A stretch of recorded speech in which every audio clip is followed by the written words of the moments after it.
चलें? आज एकादशी है, आपने कहा था कि चलेंगे ना? आप चल रहे हैं ना? तुम जाओ, हम ना आ पाएंगे। ये क्या कह रहे हैं आप? चलिए ना, हम पंडित जी से बोले थे कि हम सब आएंगे। रिंकू, अभी बेटा जल्दी करो, मंदिर जाना है। अभी वो अम्मा के पास है। तुम तो जानती हो आज के दिन अम्मा की क्या हालत होती। हाँ, हमें पता है। समझती काहे नहीं हो तुम शायद भूल रही हो आज ही के दिन अम्मा की जिंदगी में भूचाल आया था और अम्मा को इस वक्त हमारी बहुत ज्यादा जरूरत है। हम भूले नहीं हैं, अम्मा के लिए ही तो मंदिर जा रहे हैं ना हम। चलिए ना। ठीक है, हम अम्मा के साथ कुछ देर रुकते हैं।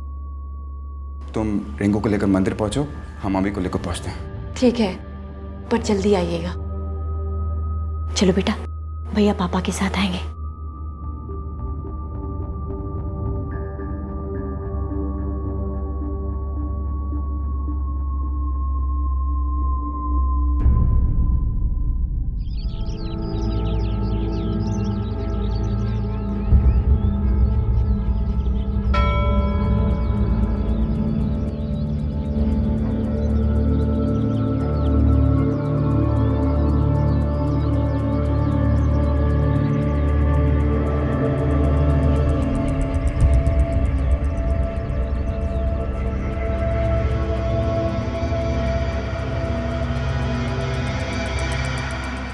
हेलो, हाँ हम आ गए हैं।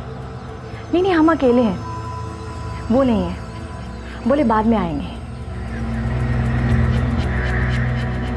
हाँ ठीक है।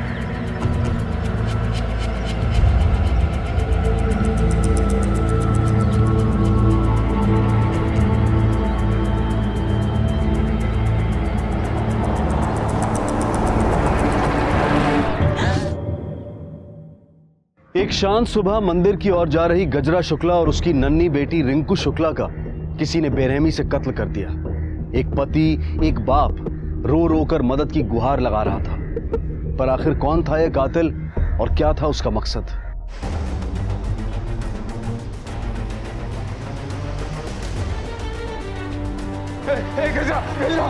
काले जा रहा जानेंगे तुम्हें। काले जा रहा नाले जानेंगे तुम्हें। कैसा आके खोल कैसा नहीं जानेंगे तुम्हें। काले जा रहा और नहीं जाने। कैसा किसी को नहीं छोड़ेंगे। कैसा काट डालेंगे एक को। अम्मा उसको मत ले जाना। कैसा कुछ ना हो देंगे तुम्हें। कैसा एक को काट डालेंगे। कैसा एक को काट डालेंगे। छोड़ो हमको। कैसा किसी को नहीं छोड़ेंगे। किसी को नहीं एक को।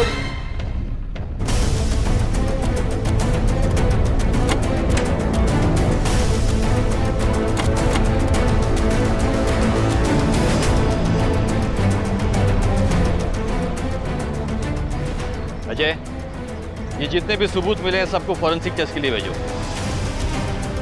तो आप सब में से किसी ने भी यहाँ से किसी को आते जाते या भागते हुए देखा है? नहीं। देखिए, दिन दहाड़े किसी का यहाँ तलवार से खून किया गया है। किसी ने तो कुछ तो देखा होगा। यादव, इस पूरे इलाके की छानबीन करो, कोई ना कोई सुराग जरूर मिलेगा। जी सर।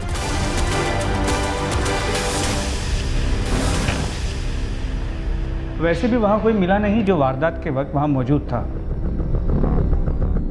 वीरेंद्र शुक्ला की पत्नी अपनी बच्ची को लेकर मंदिर जा रही थी, लेकिन मंदिर वो नहीं गई, मंदिर के पीछे के इलाके में गई। अब सवाल ये उठता है कि वो खुद से मंदिर के पीछे के इलाके में गई या फिर उसको वहाँ कोई घसीट के ले गया ज़बरदस्ती। सर ऐसा लगता तो नहीं है, क्योंकि मंदिर के आसपास की ज़मीन गीली थी। अगर कोई उन्हें ज़बरदस्ती ले जाने की कोशिश करता तो उन्हें घसीटे जाने के निशान होते, और ऐसे कोई निशान तो थे नहीं, और ना ही उनके पास इतना वक्त था कि वो निशान मिटा सके, क्योंकि अगर वो कोशिश करते तो कुछ और निशान बन जाते। या फिर यादव, ऐसा तो नहीं है कि इन सब के पीछे उसका हाथ है? अपनी पत्नी को फुसला कर पीछे ले गया वो मंदिर के, फिर उसके बाद में उसने वहाँ पर उसका कत्ल करवाया है, और कत्ल करवाने के बाद में फिर चीखना चिल्लाना शुरू किया ताकि लोग वहाँ पर इकट्ठा हो जाए।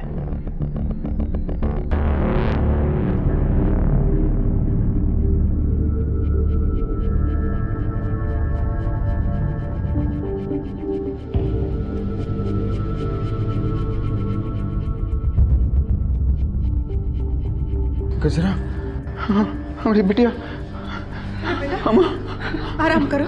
अम्मा गजरा गजरा।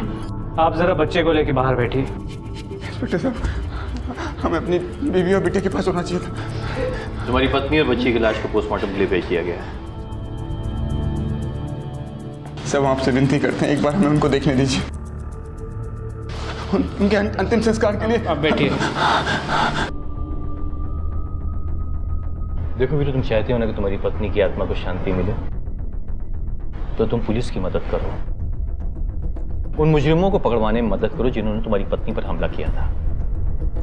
सबसे पहले तुम ये बताओ कि तुम्हारी पत्नी मंदिर गई थी और थोड़ी देर के बाद में तुम मंदिर पहुंचे उसके पीछे, वो भी अकेले, और अपने बच्चे को भी साथ में लेकर नहीं गए, क्यों? साहब, हमारी अम्मा की तबीयत खराब थी।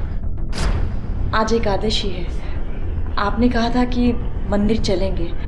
हम अम्मा के साथ कुछ देर रुकते हैं, तुम रिंकू को लेकर मंदिर पहुंचो, हम मम्मी को लेकर पहुंचते हैं। हमारा जो बिटवा है वो का हमारे अम्मा से बहुत ज़्यादा लगाव, इसलिए हमारे बिटवा को अम्मा के पास छोड़ के निकल गए थे। चलो मान लेते कि तुम्हारी अम्मा की तबीयत खराब थी, तुम अपने बेटे को नहीं ले जा पाए, लेकिन सवाल ये उठता है कि तुम अपनी पत्नी के साथ में क्यों नहीं गए? थोड़ी देर के बाद क्यों उल्टी मारी? अभी कहा सवाल, आप लोग शक कर रहे हैं हम पे। शक करना हमारा काम है, जितना सवाल तुमसे किया जाए उसका जवाब दो। साहब, हम अपनी पत्नी से कहे थे कि हम थोड़ी देर बाद आते हैं, हमारी अम्मा को हमारी ज़रूरत थी, इसलिए हम थोड़ी देर बाद गए। अब ये कौन अपराध है का? तुमने अपनी पत्नी के कातिलों को अपनी आंख से देखा था? कौन थे वो? शकल नहीं ना देख पाए ना साहब।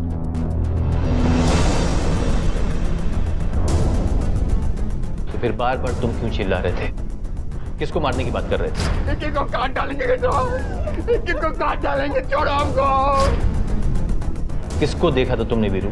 साहब, आपसे बार बार कह रहे हैं ना, उनकी शक्ल नहीं देख पाते।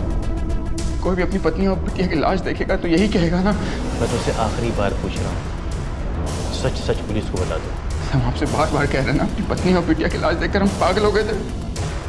हम क्या क्या कहे जा रहे थे हमें कुछ पता नहीं, हमें कुछ समझ नहीं आ रहा था।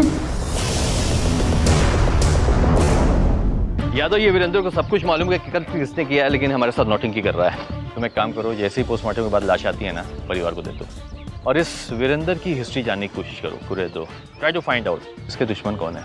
जी सर। ठीक है, कॉन्टेक्ट में।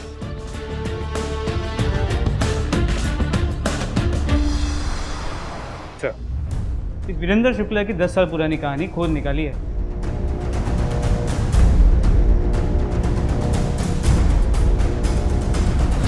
मनोजवं मारुततुल्यवेगं जितेन्द्रियं बुद्धिमतां वरिष्ठं वातात्मनंजं वनरुत्तमुख्यं श्रीरामदूतं शरणं प्रपद्ये पूजन्त राम रामेति। नहीं पंडित जी, बाबूजी के आने के बाद।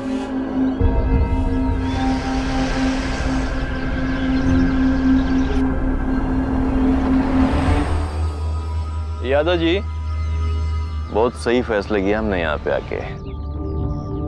देखते जाइए, यहाँ पे बहुत बड़ा हंगामा होने वाला है।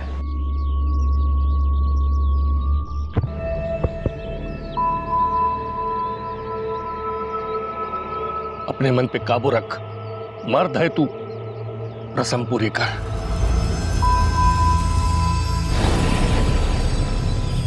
जान से मार दूंगा तुम लोगों को। तुम लोगों ने मेरी बीवी को मारा है। होश में आ वीरू, हमने किसी को नहीं मारा है। रिश्तेदार होने के नाते हम यहाँ तेरा दुख बांटने के लिए आए हैं। कोई जरूरत नहीं दुख बांटने की। जाओ वीरू, अरे कमान के मुझे मारेगा, मुझे मारेगा, मुझे मारेगा तू। वीरेंद्र शुक्ला की पत्नी और बेटी के दाह संस्कार के समय उसके ताऊजी का परिवार भी पहुंचा और शमशान घाट जैसे जंग का मैदान बन गया। अंतिम संस्कार के लिए उसके पिता यशवंत को भी जेल से रिमांड पर बाहर लाया गया था, लेकिन वीरेंद्र के पिता यशवंत को जेल किस जुर्म के लिए हुई थी और आखिर ऐसी क्या दुश्मनी थी इन दोनों परिवारों के बीच? हमारी समझ में नहीं आ रहा कि आप हमसे काहे सवाल जवाब कर रहे हैं। हमारा कोई हाथ नहीं है इस कत्ल में। पता लगा लेंगे हम कि किसका हाथ है और किसका नहीं। बाबूजी, अब काहे ये सब बोल रहे हैं? हम कुछ छुपा रहे हैं का? अरे पूछने दीजिए ना जो पूछना चाहते हैं। देखिए सर, हम इनके दामाद हैं। इनके और वीरेंद्र भैया के बाबूजी दोनों के बीच में बहुत ही अच्छे संबंध हैं। ये ताऊ हैं वीरू भैया के। पर जब दोनों परिवारों के बीच में ज़मीन को लेकर विवाद हुआ तो बवाल खड़ा हो गया। इनके छोटे भाई यशवंत शुक्ला बहुत ही गर्म मिजाज के थे। बस ए क्या बोला तू, क्या बोला? हमारी जमीन पे कब्जा करेगा पहले हमारे पास। बाबूजी आप कहना समझा रहे हो, ये जमीन हमारी और हमारी रहेगी। हमारी रहेगी, ये जमीन हमारी रहेगी। एक बात कान खोल के सुन लो, इस जमीन के 1 इंच तक हम देंगे नहीं। जाओ जाके करना है कुछ कर लो। आप दादाओं की जमीन है, पट्टा लिख कर नहीं गए तुम्हारे नाम वो। अब तक बड़े होने का लिहाज करते रहे हम, अब अगर यहाँ तुमने पाँव भी रखा ना, यहाँ खून की नदियाँ बहा देंगे हम। क्या बोल रहे हो? हाथ जुबानी पे रखिए, नाम मत समझो तुम। नाम मत को बोला रे।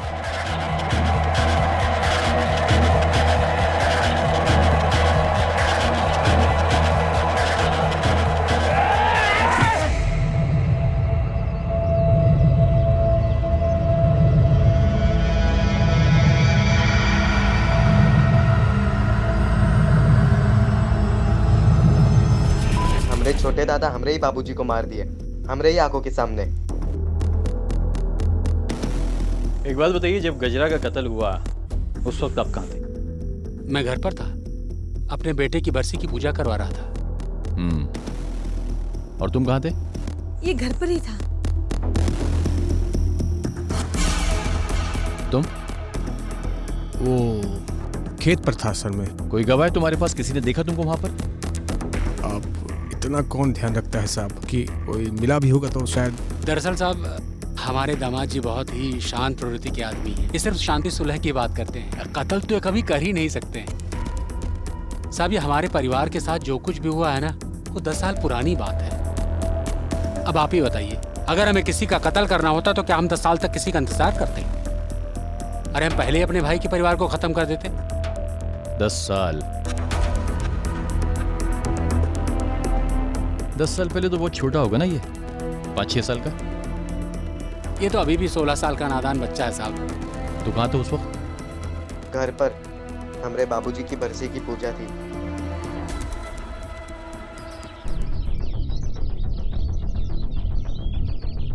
तुम्हारी पत्नी के कत्ल को लेकर हमें किसी पर शक है। अम्मा अभी को लेकर अंदर जाओ। चलो। इसे ध्यान से देखो, ये है वो आदमी। हमने इस आदमी के सारे रिकॉर्ड्स निकाल लिए हैं। जिस वक्त तुम्हारी पत्नी का कत्ल हुआ, ये आदमी उसी एरिया में मौजूद था। और यही वो आदमी है कि अपनी पत्नी के अंतिम संस्कार के वक्त तुमने इस पे गोली चलाई थी, याद है? लेकिन साहब ये बेटा सच काहे नहीं बताए दे रहे हो पुलिस को? काहे छुपा रहे हो? अम्मा तुम काहे बीच में टांग रही हो? जाओ ना अंदर।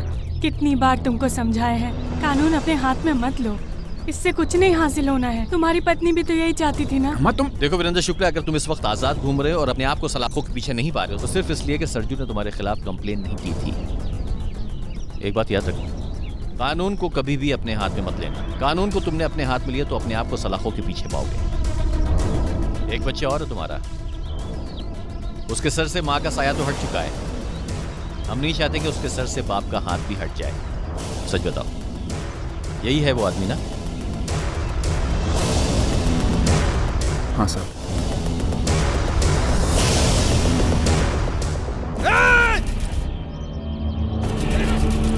साहब वो सरजू ही था। लेकिन साहब ये हमारे परिवार का आपसी मामला है, आप इसमें दखल ना दें तो ही अच्छा है। हम जानते हैं इस सब केसेस को हमें कैसे हैंडल करना है, और वैसे भी आप लोगों की फौज पर हमें बिल्कुल भी विश्वास नहीं है। 10-15 साल ये केस कोर्ट कचहरी में चलेगा, उसके बाद हमारा फैसला आएगा हमारी मौत के बाद। आप तो इस केस को बंद ही समझिए तो अच्छा है। जो करना है हम खुद ही कर लेंगे। ऐसी गलती करने की कोशिश भी मत करना। याद रखना, तुम पर और तुम्हारे परिवार पर हमारी नजर है। अगर सरजू मुजरिम है तो कानून उसे सजा देगी। अरे साहब ये क्या कर रहे हैं साहब? ये क्या कर रहे हैं साहब? हमारे दामाद जी जैसा शरीफ इंसान दूसरा कोई है नहीं साहब। देखा दादाजी, वो लोग अभी भी हमसे बदला ले रहे। ये लोग को ना घर से खींच के निकालेंगे ना हम लोग। चुप समझाइए इसे जी। अपनी हद में रहेगा तो आपके लिए और आपके परिवार के लिए, दोनों के लिए अच्छा होगा जी। लेकिन साहब ये तो बड़ी अजीब बात है ना, हमारे परिवार का किसी भी खून से कुछ लेना देना नहीं है, और आप लोग है कि हमारे पीछे हाथ धोकर पड़े हुए हैं। बाबूजी, जब हमने कुछ किया ही नहीं तो डर काहे का? अब शांत हो जाइए, पुलिस को अपना काम करने दीजिए। क्या होगा, रखेंगे 2-4 दिन अंदर हमको? सच एक ना एक दिन तो बाहर आ ही जाएगा ना। चलिए साहब, ले चलिए हम। आप लोग हमारी बात पर भरोसा काहे नहीं कर रहे हैं? हमारा हाथ नहीं है इस मर्डर में। बेवकूफ समझता है पुलिस वालों को? पक्का सबूत है हमारे पास। जिस वक्त ये हादसा हुआ तू उस वक्त अपने खेत में नहीं था, मंदिर के कहीं आस पास था। सरजू देख, तू सच सच बता दे, वरना मैं अगर अपने हिसाब से पूछूं तो ये बहुत भारी पड़ेगा। लेके जा सब बता। सच बताते सब, हम सच बताते सब। ये सच है कि हम मिलने वाले थे गजरा भाभी को, पर हमारी मिलने की वजह कुछ और थी साहब। जमीन का एक टुकड़ा की वजह से दोनों परिवार दुश्मन बने थे, और वो जमीन ना हमारी ना उनकी। क्या फायदा उस जमीन का? ना हमारे काम आ रही थी ना उनके काम आ रही थी। हम और गजरा भाभी इसी कोशिश में थे कि कैसे भी करके वीरू भैया को समझाए, राजी करे कि समझौता हो जाए साहब। बस पर उस दिन हमको फोन आया साहब गजरा भाभी का। हेलो, हम आ गए हैं। नहीं, हम अकेले हैं, वो नहीं है। बोले बाद में आएंगे। कोई बात नहीं, हम राह देखेंगे वीरू भैया की। ठीक है, हाँ जी। सच बात यही है साहब, हमारे बीच बात हुई थी मंदिर के पीछे मिलने की। और तू पहुंच नहीं पाया? देर हो गई तुझे, यही पुलिस वालों को कहेगा तू? हम सच बोल रहे हैं, बीच में हमको कोई मिल गया था, हमने टाइम खराब किया, और हम भी सोचे कि वीरू भैया को आने में देर होगा तो हम भी रुक गए साहब। लव स्टोरी है तेरी। आपको हम पर विश्वास नहीं है ना साहब, तो आप वीरू भैया से पूछिए, उनको पता है हम मिलने वाले थे। ना आपका खून का रिश्ता है ना हमारा, आप वो घर की बहू हो और मैं घर के दामाद। बस हमारी इच्छा है कि सुलह हो जाए। हम भी तो यही चाहते हैं ना। हाँ ठीक है, हम आपसे मिलने आते हैं। हाँ, और बाकी बात तो फिर मिलकर। किससे बात करेंगे? वो हाँ? नहीं। हाँ? साली हमको धोखा दे रही है। नहीं, हमने दुश्मन के साथ चपड़ बातें कर रही है। आप गलत समझ रहे हैं। मैं गलत समझ रहा हूँ? हाँ? मैं गलत समझ रहा हूँ? देखिए, मैं तो सबका भला ही चाहती हूँ ना। चाहती? क्या भला चाहती तू? देखिए, आप गलत समझ रहे हैं। गलत समझ जो रहा हूँ? आप समझ रहे हैं वैसी बात। गलतफहमी होगी उनको, वो सोचे कि हम प्रेम वेम के चक्कर में फांस लिए उनके जोरू को। तो तेरी आशिकी के बारे में वीरू को सब कुछ पता चल गया? गलत समझा था साहब, अकल के एकदम आधे हैं वो। एक बार खोपड़ी सरक गई तो गई। साहब, गजरा ने हमारे अलावा किसी की तरफ आंख उठा के जिंदगी में नहीं देखा। वो हमें धोखा नहीं दे सकती साहब। हाँ, एक बात हो सकती है साहब, सरजू अपनी जान बचाने के वास्ते हमारी पत्नी के बारे में कोनो मनगढ़ंत कहानियां सुना रहा हूँ। हमें अपनी बीवी पर पूरा भरोसा है साहब, वो हमसे बहुत प्यार करती थी। सर, ऐसा नहीं लगता कि ये वीरेंद्र सच कह रहा था? यादव जी, सच्चा प्रेम करने वाले दिखावा नहीं करते हैं, ऐसा छाती पीट पीट कर रोते नहीं है। सर, ये भी तो हो सकता है कि अपने ऊपर लगे इल्ज़ाम से बचने के लिए सरजू ने ये नई कहानी हमारी तरफ सरका दी हो, ताकि हमारा शक वीरेंद्र की तरफ जाए। But possible. अभी सरजू अपनी हिरासत में है ना, इसको तोड़ो। और ये अपना क्या नाम है इसका? सर, वीरेंद्र। इस पे भी नजर रखो।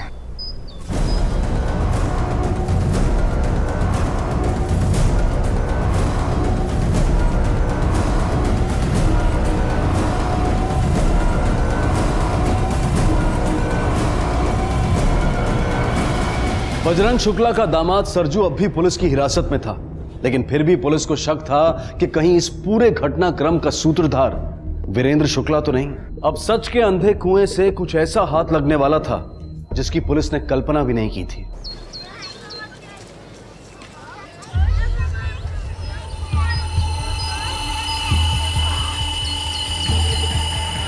रुको रुको रुको, बच्चे को कहाँ ले जा रहे हो? छोड़ दो उसे। रुको रुको रुको। क्या कर रही है ये पुलिस? क्यों चिल्ला रहा है? क्या कर रहे हैं आप लोग? हमारे बेटवा को अगवा कर लिया गया है, कभी भी मार सकते हैं उसको। हाथ पर हाथ धरे बैठे हो आप। क्या बात है, क्यों चिल्ला रहा है? कछु नहीं कर सकती ये पुलिस, कछु नहीं कर सकती। अब जो करेंगे हम भी करेंगे। आवाज नीचे कर। पुलिस स्टेशन है ये। बता, कहां से अगवा हुआ तेरा बच्चा? साहब, हमारी हमारी बीवी को मार डाला, हमारी बच्ची की जान लिया और हमारे बिटवा है ऊपर। नहीं साहब, कुछ नहीं, कुछ भी नहीं मिला। साहब हम पर भरोसा कीजिए, हमने नहीं उठवाया अभी को, और फिर हम क्यों उठवाएंगे साहब? वो तो हमारा पोता है साहब। कौन उठवाया और बच्चा कहाँ है ये तो हम पता लगा ही लेंगे।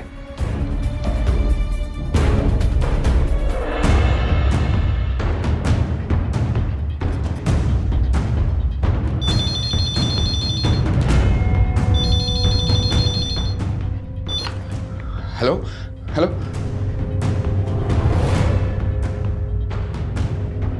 देखिए हम आपके आगे हाथ जोड़ते हैं, आप हमारे बेटे को कुछ मत कीजिए, हम अपना केस वापस ले लेंगे, सर्च को छुड़वा देंगे हम, लेकिन प्लीज हमारे बेटे को कुछ नहीं होना चाहिए। Hello hello hello. Call trace नहीं हो पाएगा, 30 सेकंड से कम का था। वैसे बोल क्या रहा था? आप हम पे एक मेहरबानी कीजिए, आप प्लीज हमारी कोई भी मदद मत कीजिए, हम ढूंढ लेंगे हमारे बच्चे को, आप प्लीज जाइए यहाँ से। देखिए आप समझने की कहाँ समझे, किस बात का इंतजार कर रहे हैं? हमने बिटवा का पार्सल घर भेजा, उसका एक और लाश का इंतजार कर रहे हैं। अरे बेटा शांत हो जाओ, इतना गुस्सा ठीक नहीं है।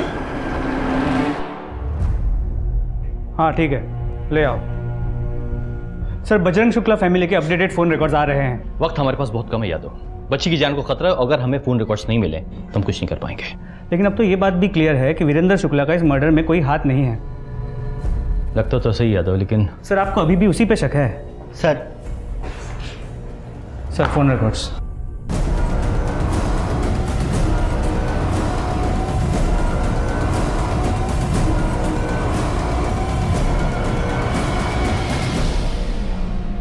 वीरेंद्र शुक्ला के छोटे बच्चे का अपहरण हो चुका था और शक की सुई आकर रुकी थी एक एंग्री यंग मैन गुड्डू पर। अपने पिता की हत्या को लेकर उसमें इतना गुस्सा था कि वो कभी भी जुर्म का सहारा ले सकता था। सर बहुत कोशिश की इस गुड्डू का मुंह खुलवाने की, लेकिन वो मुंह खुलता ही नहीं। एक ही रट लगा बैठा है कि वो इसमें शामिल नहीं। या तो लड़का है कच्ची उम्र का, लेकिन अंदर से बहुत पक्का है। देखो यादव, अगर गुड्डू मुंह नहीं खोलता तो कोई बात नहीं, हम कोई दूसरा रास्ता निकालेंगे उसका मुंह खुलवाने का। लेकिन इससे पहले कि वीरेंद्र के बच्चे कोई जान ले, हमें कुछ करना होगा। सर विरेंद्र शुक्ला आया है, वो आपसे तुरंत मिलना चाहता है। भेजो उसे। ठीक है सर। साहब हमसे गलती हो गई सर। कैसी गलती? साहब उस दिन हमले में सरजू शामिल नहीं था साहब, बहुत बड़ी गलती हो गई। देखो वीरू, डर के मारे ऐसा कुछ मत कर बैठना जिसकी वजह से। काहे का डर साहब? साहब हम उनसे कौनो शिकायत नहीं है, हम अपना केस वापस लेना चाहते हैं।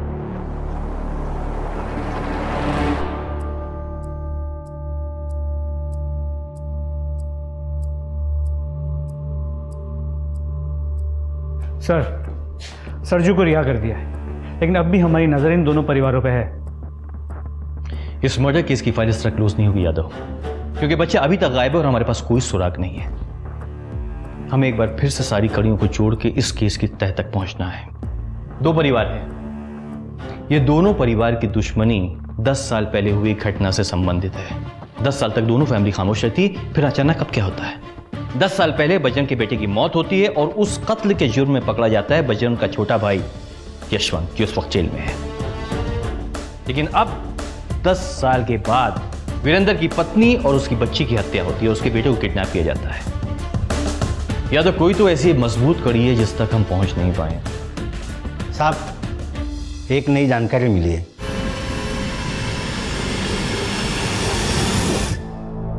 बिटुआ भाजी, इन सब में एक बात अच्छी हुई कि आप घर वापस आ गए। बस अब अभी का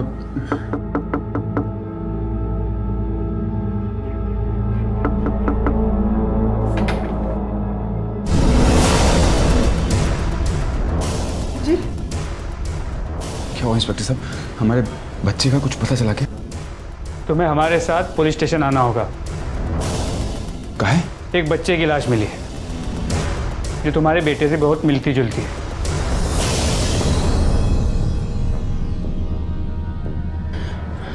नहीं इंस्पेक्टर साहब, ये हमारा बेटा नहीं है। तुम जा सकते हो, जैसे ही कुछ पता चलेगा तुम्हारे बेटे का तो खबर कर देंगे। आपसे ना हो पाएगा।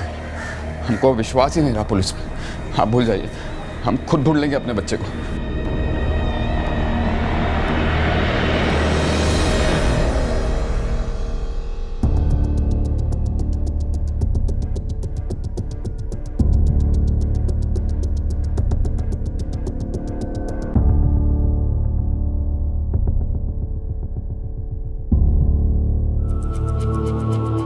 पापा, अब मैं आपके साथ घर जा सकता हूँ ना? हाँ बेटा, हाँ बेटा। नहीं वीरेंद्र शुक्ला, सिर्फ तेरा बेटा घर जाएगा, तू नहीं।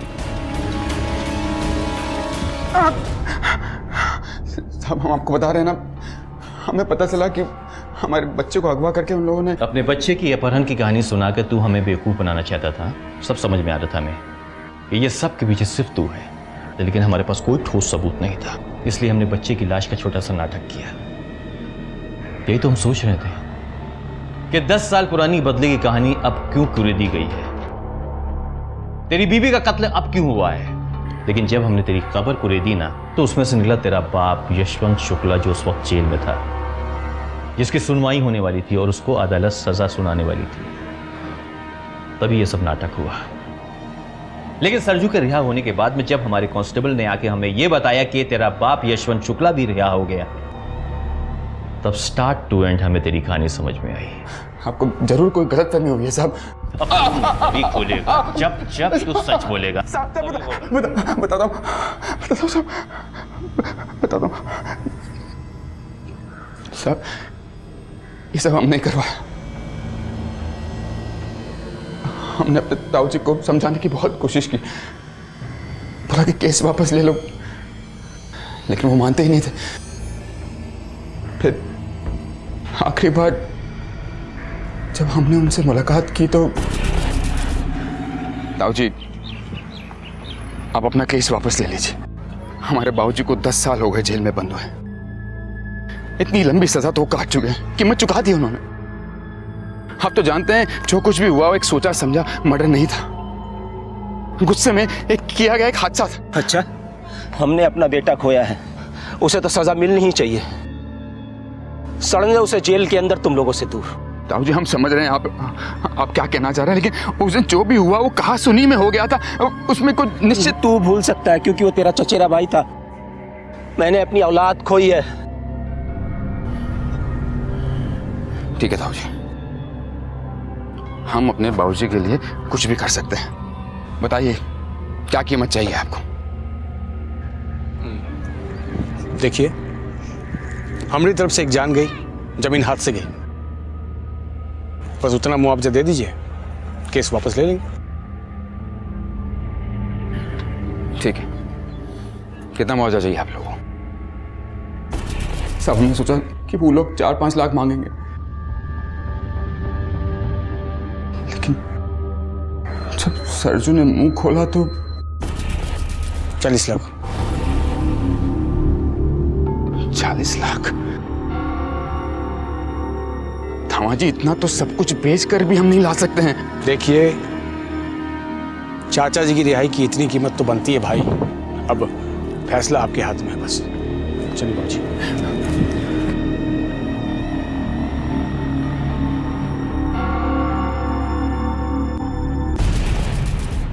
सब बहुत कोशिश की पैसा जुगाड़ करने की, लेकिन नहीं कर पाए।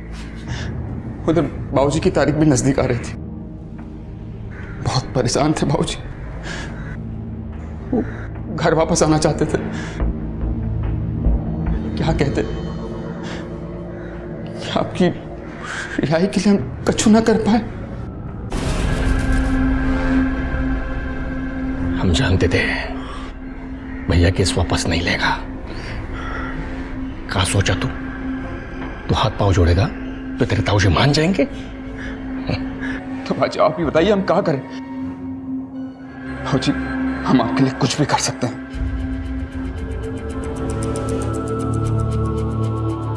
कुछ भी करेगा? हाँ। जान लेगा किसी के? बाबूजी किसकी जान लेनी है?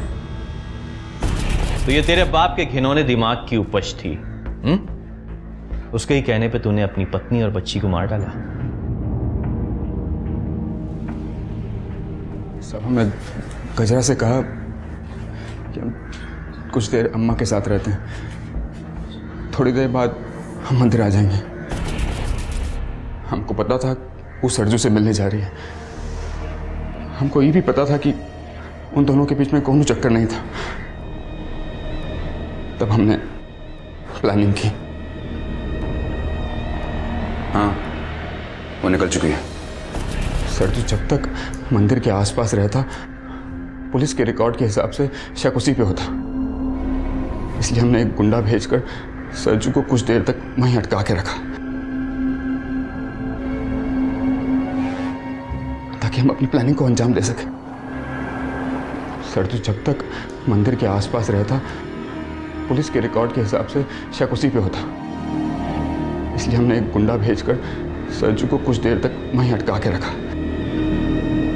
फिर जैसे ही कत्ल हुए, अपने बाप के जंक लगे दिमाग पर तूने भरोसा कर लिया और अपनी ही बच्ची और बीवी को मरवा दिया। हमारे बाबूजी हमसे बोले कि बाप जिंदगी में एक ही होते हैं। औरत का काम एक कहीं तो दूसरी आ जाएगी। औलाद पैदा करना तो अपने हाथ में नहीं। तेरी बच्ची खुद अब तेरा खून थी ना? हाँ, उसका कत्ल करवाने में एक बार भी तूने सोचा नहीं? सब बेटी का काम, वो तो जीवन भर का बोझ होता।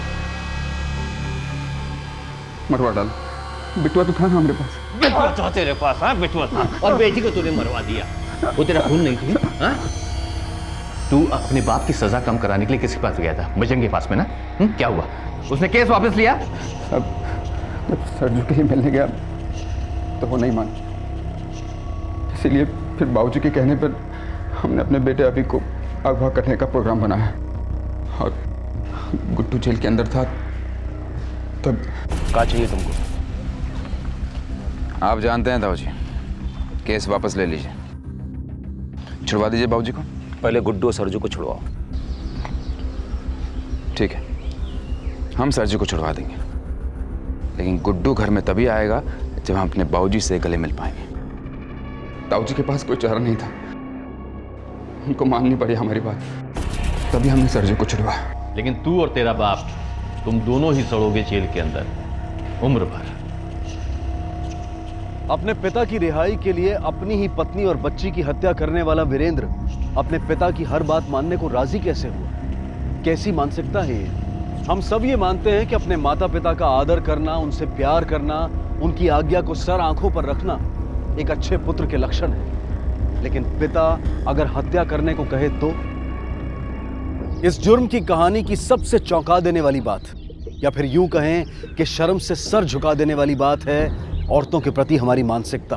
कितनी आसानी से वीरेंद्र ने मान लिया कि पत्नी की हत्या कर दूसरी शादी भी की जा सकती है, और बेटी, उसकी हत्या का तो उसे जरा भी अफसोस नहीं था। कहने को तो हम सारी दुनिया में ऐसी संस्कृति का परचम लहराते हैं जहां धरती भी माँ है, देश भी माँ है, नदी भी माँ है, जहां अनगिनत देवियों की पूजा की जाती है, उन्हें शक्ति स्वरूप माना जाता है। लेकिन जरूरत है कि इस लहराते परचम को हम कुछ देर के लिए कोने में रखें और आईने के सामने खड़े होकर अपने आप से इस सवाल पूछें, क्या 21वीं सदी में आकर भी हमने स्त्री का सम्मान करना सीखा है? अपने सभी रिश्तेदार, दोस्तों, आस पड़ोस के लोगों से आपने पूछताछ की? हो सकता है शिल्पा वहां गई हो। साहब, सब जगह मालूम किया, कहीं भी नहीं है वो। कल स्कूल के बाद किसी ने देखा भी नहीं। कितने साल की आपकी बेटी? साहब, पिछले महीने वो 15 बरस की हुई, लेकिन वो हमारी बेटी नहीं, भांजी है। मतलब हमारी बेटी के जैसे ही है। लेकिन आप लोगों के साथ क्यों रहती है? मतलब उसके माता पिता कहाँ हैं? साहब, उसके माँ बाप एक्सीडेंट में ऑफ हो गए थे, तब से वो हमारे साथ ही रहती है। दरअसल उसका पालन पोषण करने वाला कोई है नहीं। कितने साल से आपके साथ? साहब, जब वो 6-7 बरस की थी तब से हम लोग ही उसके देखभाल करते हैं। आप लोगों को सबसे पहले कब पता चला कि शिल्पा गायब है? कल रोज की तरह स्कूल गई थी। वैसे तो मेरा बेटा भी उसी स्कूल में पढ़ता है, दोनों साथ स्कूल जाते हैं, पर कल बेटे को बुखार था तो वो अकेली गई। स्कूल से आने के बाद वो खेलने चली गई, तब से नहीं लौटी। अच्छा, इनसे शिल्पा की पूरी डिटेल लो। रेलवे स्टेशन, बस स्टॉप, आसपास के सभी थानों में शिल्पा की फोटो भेजो। हो सकता है वहां से कुछ पता चले। और हाँ, आस पड़ोस में सब जगह पूछताछ करो।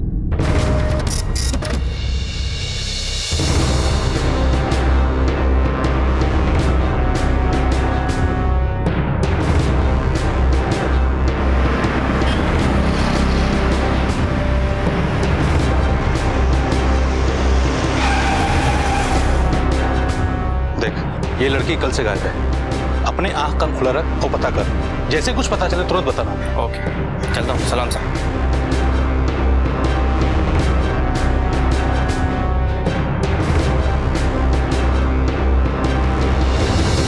ये जैन सुरवे के परिवार को कब से जानते हैं? हम लोग यहाँ 4-5 साल से रहते हैं साहब, तभी से जानते हैं। और शिल्पा, आखिरी बार कब देखा था उसको? मोहल्ले में रहते तो आते जाते लोग दिखते ही रहते हैं। कोई खास बात जो हाल फिलहाल में नोटिस की हो आपने, कुछ हुआ था क्या? वो जो शारदा है ना, वो शिल्पा पे हमेशा ही चिल्लाती रहती है। आसपास के लोगों से पूछताछ करने पर हमें पता चला है कि आप लोगों का शिल्पा के साथ कुछ जमता नहीं था। नहीं साहब, ऐसा कुछ नहीं है। शिल्पा को अपनी भांजी की तरह नहीं, बल्कि बेटी से भी बढ़कर प्यार करते हैं। लेकिन शारदा जी, हमने तो सुना है कि आप हमेशा उसे डांटती रहती थी, अक्सर उसे नाराज रहती थी, यहाँ तक कि शिल्पा के गायब होने से पहले एक दिन आपने उसके साथ झगड़ा भी किया था। अब बच्चे तो बच्चे ही हैं साहब, शैतानियां तो करते ही हैं, तो कभी कभी गुस्सा आ जाता था बस। अब देखिए ना, उस दिन रश्मि को लड़के वाले देखने आए थे। हमें आपका परिवार बहुत पसंद आया और बच्चे भी एक दूसरे को पसंद करने लगे हैं। भाई, हमें ऐसा ही परिवार चाहिए था, सुशील और संस्कारी।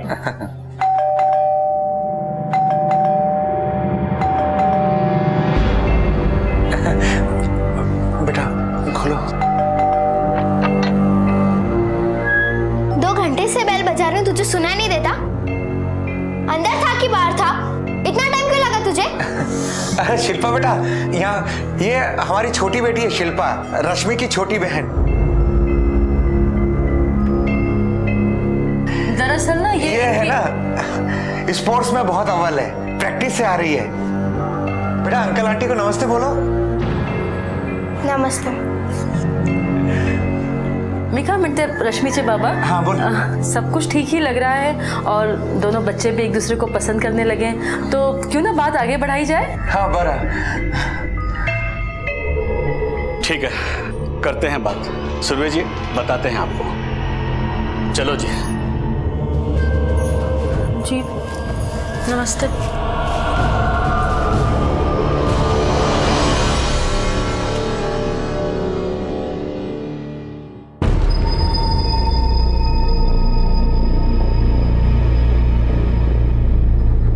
थोड़ी शर्म हया है या वो भी बेच खाई है?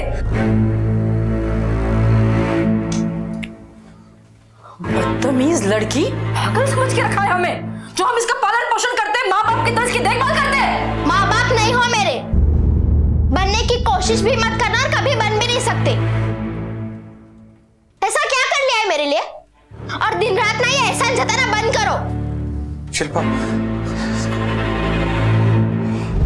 बड़ी मुश्किल है साहब। अगर अपना बच्चा होता है ना तो 2 थप्पड़ लगा सकते हैं, लेकिन दूसरे की औलाद को अगर डांट भी दो तो बड़ी मुश्किल हो जाती है। रात भर नींद नहीं आती है सोच सोच के कि पता नहीं शिल्पा कहाँ होगी, कैसी होगी, किस हाल में होगी। पराई अमानत है, जवान लड़की है। आप बता रही थी कि शिल्पा बाहर से झगड़ा करके आई थी, आप लोगों ने पूछा नहीं क्या हुआ? बच्चों में तो झगड़े होते ही रहते ना। और ये लड़ाई और झगड़ा उसका रोज का काम था, रोज ऐसे ही करके आती थी वो। और सारा दिन अपने वो 2 दोस्तों के साथ खेलती रहती थी स्कूल से आने के बाद। अभिषेक काय नाम होता वो जो उसके दोस्त जिनके साथ शिल्पा रोज खेलती थी? मंगेश और पुत्तन।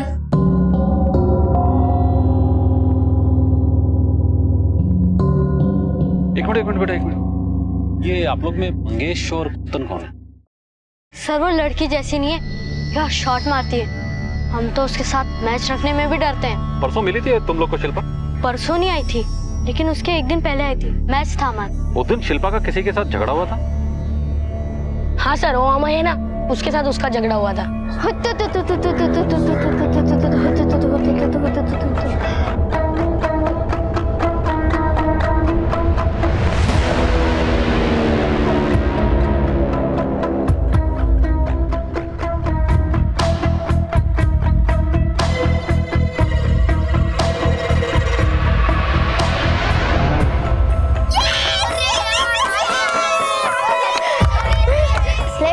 समोसे खाएंगे। अरे तू हमारे साथ भी खेल लो, समोसा तो हम भी खिला देंगे, हैं?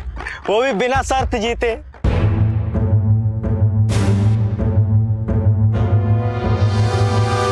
समोसे खिलाएगा? तेरा बाप हलवाई है क्या? हलवाई तो नहीं है, लेकिन अगर तुझे समोसे खाना है तो मैं अपने पापा से बात कर सकता हूँ, क्यों भाई?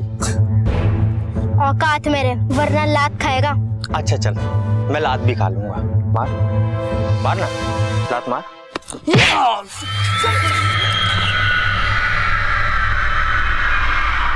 अरे भाई क्यों पंगा ले रहा था? पता है तुझे कौन है वो? शुक्रमान, सस्ते में छोड़ दिया। बेटा इससे पहले भी झगड़ा हुआ था क्या उन लोगों का तुम लोगों से? हाँ सर, हमारा टशन है, रोज पंगा चलता ही रहता है। कहाँ रहते हैं तीनों लड़के? सर वो वहाँ पे रहते हैं। भगवान चल, इन तीनों लड़कों को उठा। शिल्पा एक हाई एनर्जी टॉम बॉय लड़की थी, ना किसी से दबती थी और ना किसी के आगे झुकती थी, और जरूरत पड़ने पर जुबान और हाथ दोनों चलाती थी। नतीजा, उसके कई दोस्त भी थे तो कई दुश्मन भी, और आज शिल्पा लापता थी। कहीं ऐसा तो नहीं था कि कोई उससे अपनी दुश्मनी निकाल रहा था? बॉस शौक है तेरे को समोसा खाने का? मैं खिलाता हूँ समोसा। सर ऐसा कुछ नहीं है सर। सर हम तो बस लड़की को देखकर बदतमीजी करता है, उसको देख के सीटी बजाता है। अभी बजा सीटी, बजा सीटी। सर आप लोग गलत समझ रहे हैं सर। शिल्पा और उसके दोस्त हम लोग को परेशान किया करते थे सर, बस और हमें गुस्सा आ जाता था। और गुस्से में आकर तुम लोगों ने शिल्पा को गायब कर दिया। क्या क्या किया उसके साथ? कहाँ है वो? सर यकीन मानिए सर, हम लोग क्रिमिनल नहीं है सर। हम लोग बीए फाइनल में पढ़ने वाले स्टूडेंट हैं। हम लोगों ने यहाँ पर घर किराए से लिया ताकि हम पढ़ाई कर सके, पर सर वो लोग हमें पढ़ने ही नहीं देते थे सर।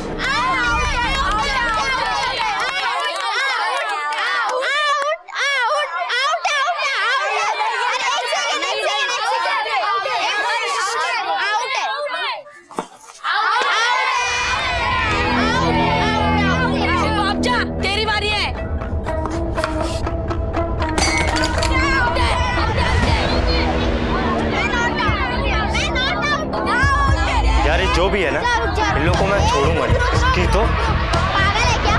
मैंने सिक्सर मारा है, सिक्सर। पुतन देख ले, अब आउट हो गई तो रो रही है। अरे शिल्पा, मंगेश सही कह रहा है, ऊपर गई तो आउट है। हमने डिसाइड किया था। हाँ, अब बॉल भी तुझे ही लानी होगी। लाती हूँ, रुक जा। बॉल फेंक। चल जा, अपना काम कर। बॉल अब तेरी फैमिली को ही आके दूंगा, चल जा। यार बहुत हो गया यार इन लोगों का, जीना आराम कर रखा है इन लोगों ने। रमेश अंकल से शिकायत करनी ही पड़ेगी। जैन भाऊ, बहुत परेशानी हो रही है।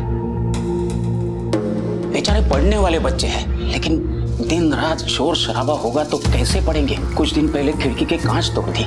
मैं तो मेंटेनेंस में ही लगा पड़ा हूँ। रमेश भाई आप चिंता मत कीजिए, मैं समझाऊंगा इसे। अब खड़े खड़े मुंह क्या देख रही है? माफी मांग उनसे। शारदा रुको। बेटा शिल्पा माफी मांगो। माफी मांगना तो दूर सर, उस दिन के बाद से तो उसने नया तमाशा करना शुरू कर दिया।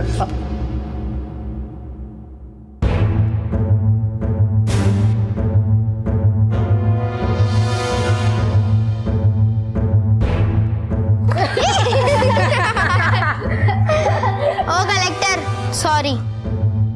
चलो। उसने सॉरी नहीं बोला, तेरा मजाक उड़ाया और तूने उसे गायब कर दिया। सर हमने कुछ नहीं किया सर, हमारे यकीन कीजिए सर, माँ कसम हमने कुछ नहीं किया सर। कल तुम तीनों कहाँ थे? कल तो हम इंटरव्यू के लिए पुणे गए थे सर, रात में वापस आए थे। ठीक है, अभी तो मैं तुम तीनों को छोड़ रहा हूँ, लेकिन जब तक शिल्पा की कोई खबर नहीं मिल जाती, इस शहर को छोड़कर बाहर जाने की सोचना भी मत। चलो। सर मोहल्ले में पता किया मैंने, लड़की का सभी के साथ कुछ ना कुछ झगड़ा हुआ है, लेकिन बात इतनी बड़ी भी नहीं है कि शक किया जा सके। अंदाजा लगाना मुश्किल है सर कि कौन हो सकता है। पवार, ये भी तो हो सकता है कि मामा मामी से तंग आकर शिल्पा ने खुद ही घर छोड़ दिया। अभी कुछ भी कहना बहुत ही मुश्किल है। एक काम करो, इन तीनों लड़कों पे कड़ी नजर रखो, कहाँ जाते, किससे मिलते, क्या करते, मुझे पल पल की खबर चाहिए। और ये भी चेक करो कि ये तीनों कल पुणे गए भी थे या नहीं। आंटी रमेश अंकल घर पे है क्या? प्लीज उन्हें बुलाइए ना। क्या है तुम लोग को घर क्या भाड़े पे दे दिया, मुसीबत मोड़ ली। ये क्या वक्त है किसी के घर का दरवाजा पीटने का? वो सो रहे, कल सुबह आ जाना। चलो जाओ यहाँ से। Aunty please. Uncle, Ramesh uncle. Uncle अरे आ रहा हूँ।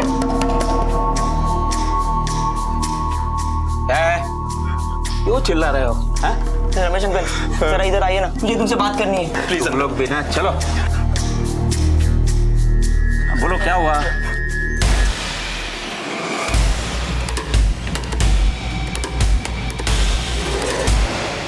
अरे तुम्हारा दिमाग खराब हो गया क्या?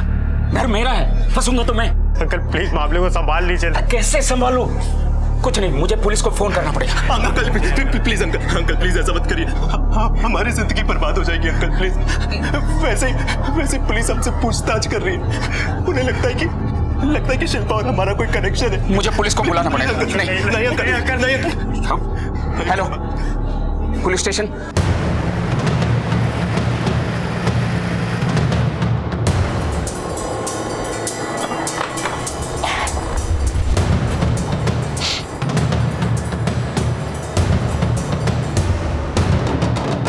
तांबे निकलो बाहर।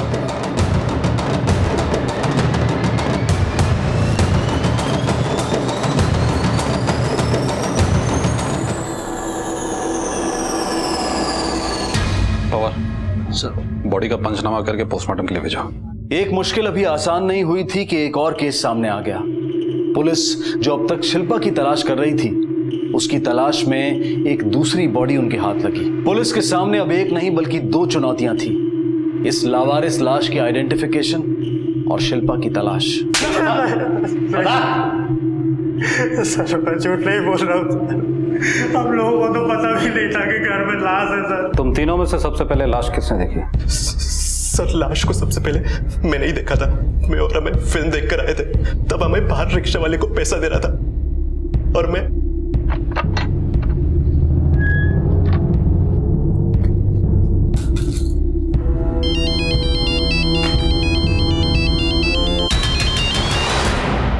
हेलो, हमें जल्दी ऊपर आ। अरे 10 रुपए छुट्टे पड़े हैं क्या? अरे भाई तू सब छोड़, तो जल्दी ऊपर आ और सागर को भी लेके आ। यहाँ पर किसी की लाश पड़ी भाई। सागर तुम लोग के साथ फिल्म देखने नहीं गया था? नहीं सर, उसकी तबीयत खराब थी, वो घर पर ही रुका था। पर सर जब हम लोग फिल्म देख के आए तो सागर घर पे नहीं था, वो हम लोगों के आने के बाद आया था सर। बता दो सब सच बता दो। कैसी जगह लाया है रे? कितना बास मार रहा है, ऐसा लगता है जैसे कहीं चूहा मरा हो। कितनी भंगार जगह कर रखी है, कितनी बदबू। साफ सफाई नहीं करते हो क्या? अगली बार ऐसी जगह लाया ना तो मैं नहीं आने वाली। अरे बेबी, क्यों तुम इतना सोच रही हो? टेंशन मत लो, चलो मैं भी तुमको घर छोड़ देता हूँ। मैंने सोचा तक भी नहीं था कि बदबू कहाँ से आ रही है, लेकिन जब मैं घर पहुंचा तो ला ला ला ला ला ला ला ला। गाना बंद कर, दरवाजा बंद। इतने घबरा क्यों रहे हो? कोई पंगा हो गया क्या? यार पंगा नहीं, बहुत बड़ा पंगा हो गया यार। वहां देख नीचे लाश है, वहां पे लाश। बहुत सोचने के बाद जब कुछ नहीं सूझा तो हम तीनों रमेश अंकल के पास गए। सर मैं सच बोल रहा हूँ सर, आप चाहो तो वो पी ब्लॉक वाली जो 12 नंबर में अंजू जी रहती है ना, उनसे पूछ सकते हो। आप अंजू हैं? हाँ। सागर को जानती हैं आप? कौन सागर? मैं किसी सागर वागर को नहीं जानती। Thank you.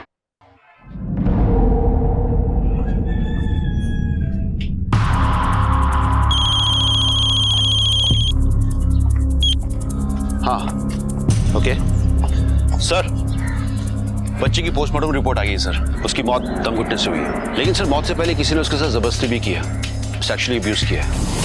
और सर ये औरत अंजू ये तो कह रही थी कि वो सागर को जानती तक नहीं। फिर सागर ने हमसे झूठ क्यों बोला सर? कहीं सागर ने नहीं पवा, हो सकता है ये औरत हमसे झूठ बोल रही हो। शादीशुदा औरतें इस तरह के रिश्ते पुलिस वालों के सामने एक्सेप्ट नहीं करेंगे। एक काम करो, सबसे पहले इस बच्चे की फोटो हर जगह सर्कुलेट करो, पता लगाओ कि आखिर ये लड़का है कौन, और इन तीनों लड़कों की मेडिकल जांच करवाओ। सेक्सुअल अब्यूजमेंट का मामला है, हो सकता है इन तीनों में से किसी ने उसके साथ जबरदस्ती की हो। इसे देखा कहीं आप? नहीं साहब, हमारे मोहल्ले का तो नहीं है, कभी नहीं देखा इसे। आप अपने बच्चे को बुलाएंगे प्लीज, शायद उन्होंने कहीं देखा। बेटा तो स्कूल गया है। हाँ बेटी है घर में। रश्मि। जी पापा। बेटा देखो, कहीं देखा है क्या? मैंने इसे कहीं नहीं देखा।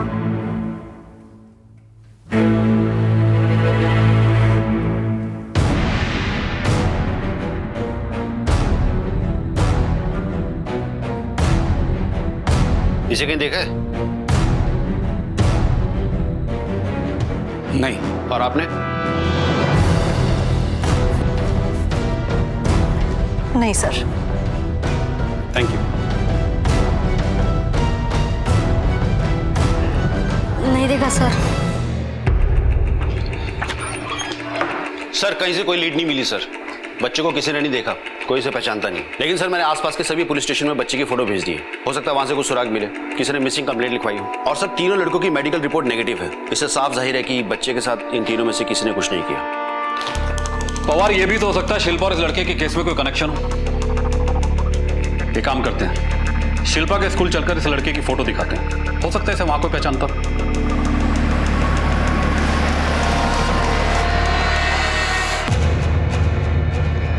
नहीं सर, ये बच्चा हमारे स्कूल में नहीं पढ़ता है, लेकिन मैंने हमारे स्पोर्ट टीचर को ये फोटो देके भेजा है।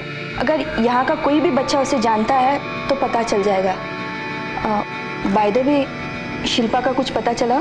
जी नहीं, अभी तक नहीं, लेकिन जल्दी पता चल जाएगा। मैम, अभिषेक इस बच्चे को जानता है।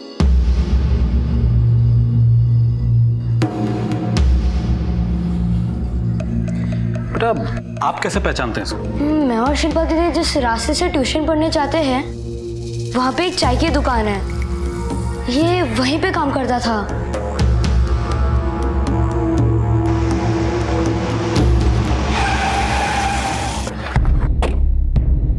जी साहब। इस लड़के को पहचानते हो? साहब ये तो छोटू है। क्या हो गया इसको? इसकी हत्या हो चुकी है। हत्या? बता सकते हो कहाँ रहता था? पास में ही झोपड़पट्टी में रहता था। इसके आगे पीछे कोई नहीं है साहब। हमारे दुकान पे कभी कभी काम भी करने आता था साहब। और इसे पहचानते हो? हाँ साहब, ये तो शिल्पा है, इसकी बहन है। ये दोनों भाई बहन इधर ही पढ़ने को आता है और कभी कभी हमारे चाय के दुकान पे ये दोनों चाय पीने आ जाते हैं साहब।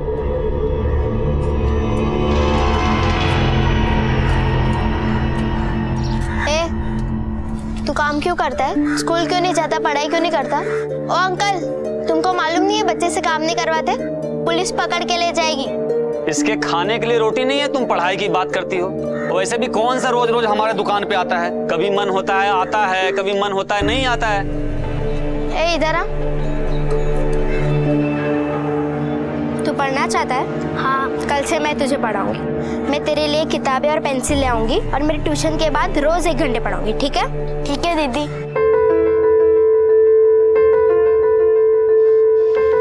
ये ले तेरे लिए नई बुक। तेरा नाम बता। छोटू। मैं तेरा नाम लिखती हूँ। देख, तेरा नाम।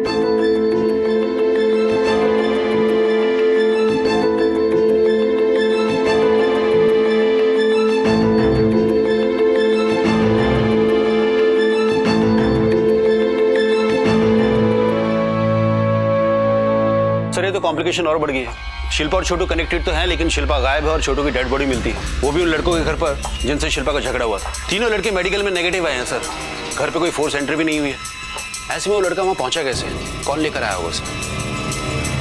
सर और किसके पास चाबी हो सकती है?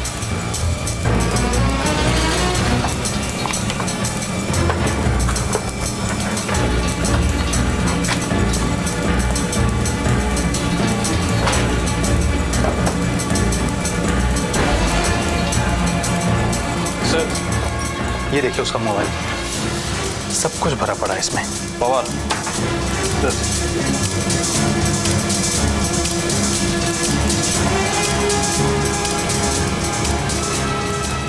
क्या Ramesh uncle? Pawar. Yes sir. Ramesh uncle घेऊन चल। चल चल।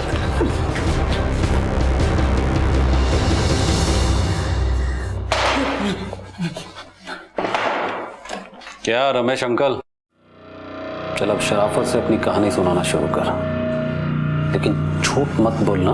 हम तेरे मोबाइल को चेक कर चुके हैं, जिसमें उन मासूम बच्चों के साथ तेरे गंदे इरादे साफ नजर आते हैं। चल अब तोते की तरह बोलना शुरू कर दे।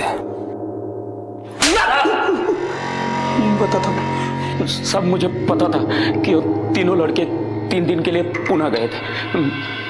मुझे घर की मरम्मत करवानी थी, इसके लिए मैं घर देखने के लिए गया था।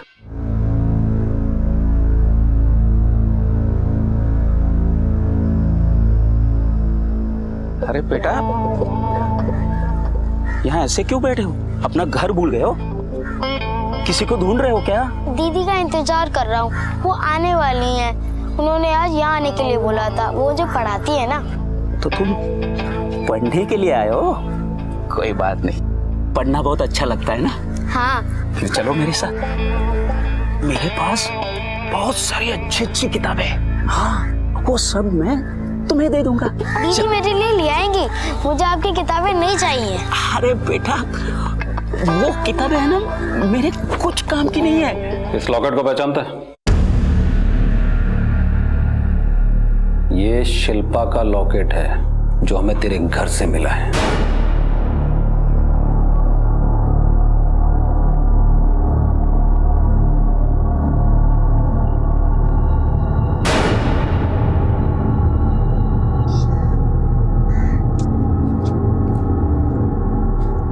ये लड़का भी ना बोला था यहाँ आने के लिए, मेरे को लगा मैं ही लेट हो गई।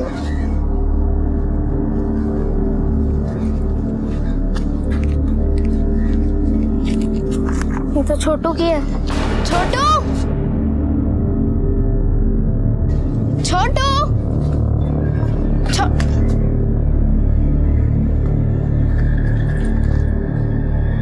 ये तो छोटू की चप्पल है। छोटू, शिल्पा की आवाज सुनकर मैं खिड़की के पास गया। मैंने देखा शिल्पा घर की तरफ आ रही थी। छोटू, छोटू, मैंने जानबूझकर दरवाजा खुला छोड़ दिया ताकि वो आसानी से अंदर आ जाए। छोटू, अभी दिन था, इसके लिए मैंने दोनों की लाशें बेड के नीचे छुपा दी और वहां से चुपचाप चला गया। किसी को कुछ भी पता नहीं चला। मैंने सोचा कि रात को आकर मैं लाश ठिकाने लगा दूंगा।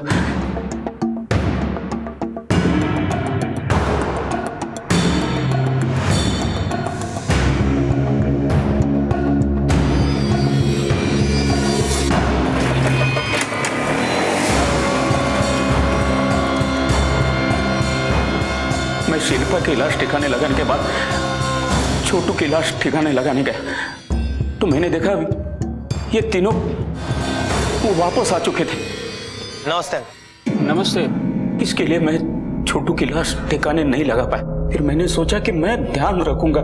ये तीनों लड़के कहीं उधर उधर गए तो मैं लाश को ठिकाने लगाने वाला था, और अगर उसके पहले ही लाश लोगों के सामने आ गई तो भी। तो सबका शक इन तीनों लड़कों पे जाता जो तेरे घर में रहते हैं।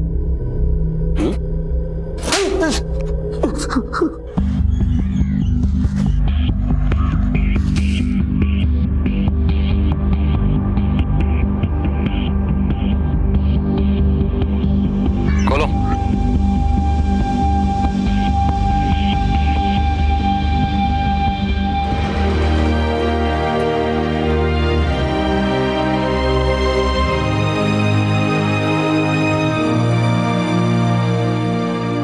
जैन जी, ये शिल्पा की चेन है,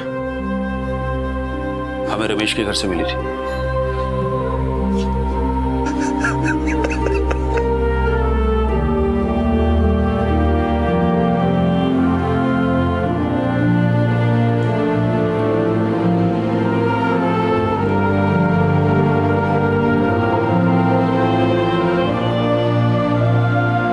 एक कहावत है, कावर्ड्स आर क्रूअल, डरपोक निर्दयी होते हैं।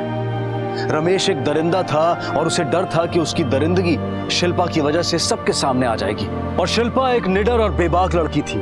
उसके अल्लड़पन में भी एक नैतिक बल था, और छोटू को उसकी पढ़ाने की मंशा भी उसकी अंतरात्मा की एक नैतिक आवाज थी। कितने दुर्भाग्य की बात है कि एक बदमाश की हवस और उसके गंदे दिमाग ने न सिर्फ एक मासूम बच्चे की बल्कि एक प्रतिभाशाली लड़की की भी जिंदगी उससे छीन ली। रमेश को आईपीसी की धारा 377 और 302 के तहत गोवा की एक सत्र अदालत ने उम्र कैद की सजा सुनाई है।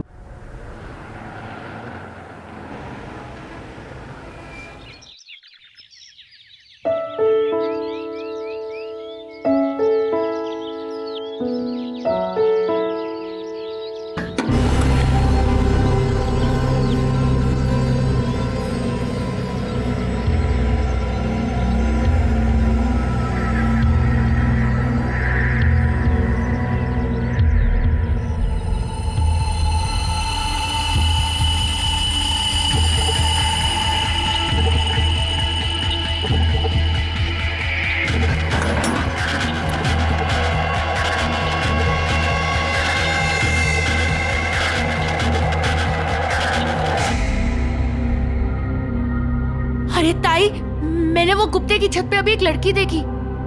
तो इसमें बोलने का क्या है? अरे वो ताई, वो लड़की मुझे देख के डर गई। तेरी शक्ल ही ऐसी है कि कोई भी डर जाएगा। अरे ताई मजाक छोड़ना। अरे वो लड़की पहले से ही डरी थी और मुझे देख के तो वो और भी घबरा गई। अरे ताई वो लड़की किधर से आई लड़की? उस गुप्ते के घर में ना उसकी माँ बीवी को छोड़ के और कोई नहीं रहता। कहाँ से आएगी लड़की? अरे ताई आई शपथ, मैंने वो लड़की देखी वहाँ पर। अच्छा आई सुनना। अरे ताई काय झालं? आई तेरे बेटे को ना लड़की दिख रही है। खुली आंखों में ना सपने देख रहा है ये। इसकी ना शादी करा दे। अच्छा शादी? सातवीं तो तेरे से क्लियर हुई नहीं। शादी करने की सोच रहा है। सबके सब पास हुए, तेरे को छोड़ के नाक कटा दिया तूने। सब पूछते हैं कि अब हर्षद आगे क्या करेगा। क्या बोलूं? शादी करने की सोच रहा है? बाबा सच में मैंने वहाँ पे एक लड़की देखी थी। चुप, जूते मारूंगा तेरे को मैं।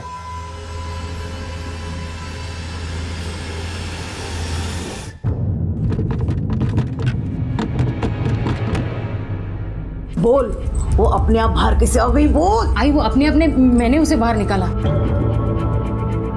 क्या? जान से मार दूंगी मैं तुझे। क्यों निकाला? बोल ना। वो आई, मैंने कानों से सुना उसे सांस लेने में तकलीफ हो रही थी, इसलिए मैंने उसे बाहर निकाला। हाँ? बहुत तरस आ गया था। हाँ? क्या बोली थी मैं? किसी को भनक भी नहीं लगनी चाहिए, वो इधर है। हाँ? बोला तो ना। हाँ? आई, क्या बोला वो? आ रहा है ना? बोला तो है आ रहा है। तेरा उस अंधेरे में दम घुट रहा है ना? हाँ? रुक रुक, ये ले ये ले।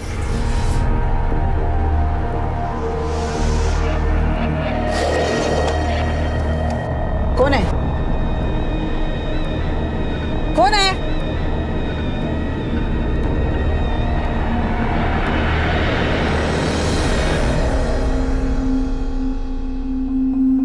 अरे आई, मैं सच कह रहा हूँ, वो गुप्ते के घर में एक लड़की है और वो उसे आई, ये सब ना उसके बहाने पढ़ाई से बचने के। मैंने अपनी सहेलियों से पूछा था, किसी को उधर कोई लड़की नहीं दिखी है।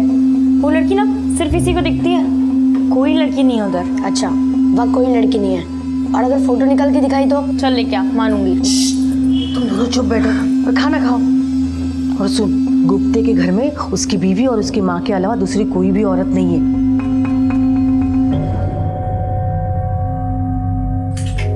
ले चाबी।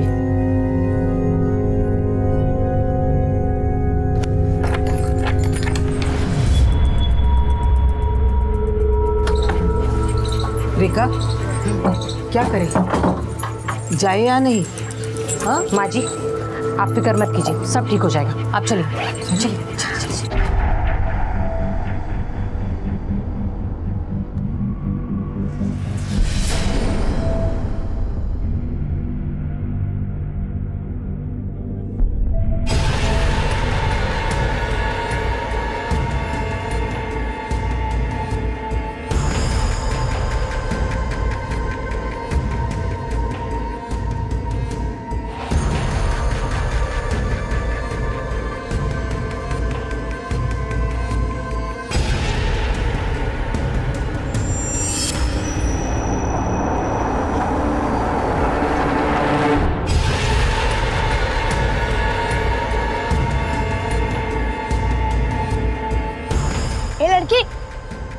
लड़की किधर है तू?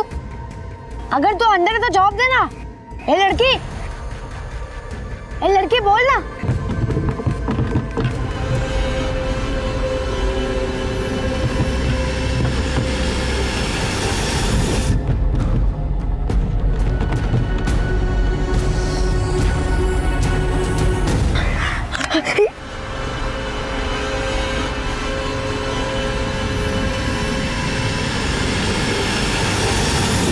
ज्यादा देर तक उसे अकेले नहीं छोड़ना चाहिए। तू फटाफट सब्जी ले और घर चली जा।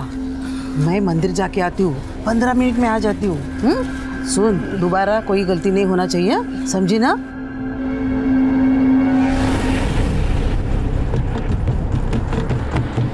आई, इसको बोलो मेरा फोन कहीं से भी लाके दे। ले तेरा जासूसी का। नहीं बाबा, बाबा क्या कर रहे हो? इतने बड़े लड़के को कोई मारता है क्या? हाँ माना गलती हुई है इससे, आइंदा से नहीं करेगा। मैं समझा दूंगी इसे। हर्षद बेटा नहीं करेगा ना? अच्छा समझा इसको, दूसरे की फाइटिंग में टांग नहीं आने का, नहीं तो तेरी टांग तोड़ दूंगा मैं, समझा?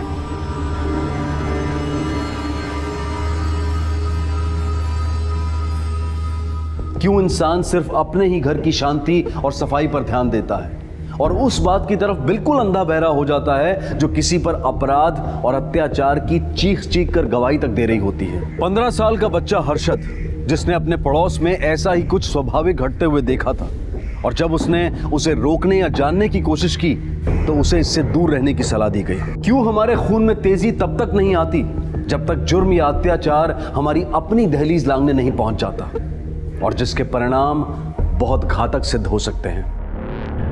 आई, मेरा फोन तो ये तोड़ ही चुका है, अब तेरे फोन के पीछे पड़ा था, पता नहीं किससे फोन कर रहा था, मैंने छीन के काट दिया। ये ले तेरा फोन। किससे बात कर रहा था हर्षद?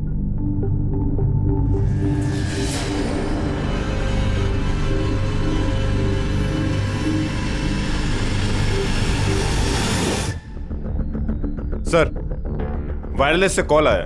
डीपी रोड पर एलआईजी कॉलोनी में कोई किसी औरत को बुरी तरह से मार रहा है। किसने फोन किया है?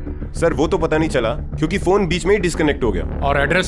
सर एड्रेस है, लेकिन कॉलर ने अपना नाम नहीं बताया। किसी ने फेक कॉल किया होगा, फिर भी चेक करना पड़ेगा क्योंकि शायद किसी को हमारी मदद की जरूरत होगी। और ये भी हो सकता है कि झंझट के डर से उसने नाम नहीं बताया हो।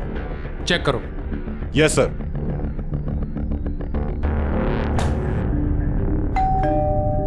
कौन है? अरे साहब आप? हमें कंप्लेंट मिली है कि तुम्हारे घर में किसी लड़की के साथ मारपीट हो रही है। लड़की? हमारे घर में? नहीं नहीं, यहाँ कोई लड़की नहीं रहती, मैं और मेरी बहू रहती है। क्यों, तुम्हारी बहू लड़की नहीं है? बुलाओ उसे। हाँ हाँ बुलाती। रेखा, ए रेखा। हाँ। यहाँ मारपीट किसके साथ हो रही है? तुम्हारे साथ? मारपीट नहीं साहब, कुछ नहीं है ऐसा। तुम्हारे अलावा और कौन रहता है इस घर में? नहीं नहीं, हम दोनों के अलावा कोई भी नहीं रहता है। चलो चेक कर दें। चेक करो। कोई नहीं साहब। साहब कोई नहीं। हाँ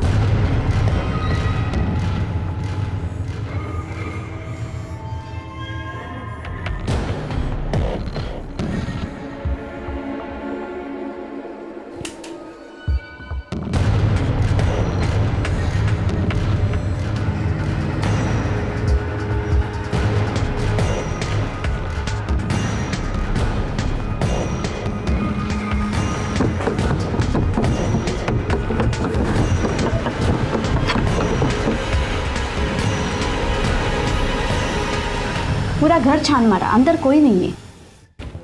सर सब जगह चेक किया है, अंदर कोई नहीं है। तुम्हारा पति कहाँ है? वो यहाँ नहीं रहता? यही रहते हैं साहब, वो हफ्ते में सिर्फ 2 बार ही आते हैं, उनको काम की वजह से घूमना पड़ता है साहब। शायद फेक कॉल होगा, हमारे वजह से आपको तकलीफ हुई, सॉरी। साहब कंप्लेंट किसने की? कंप्लेंट करने वाले ने अपना नाम नहीं बताया। झूठा फोन किया होगा। ठीक है चलो।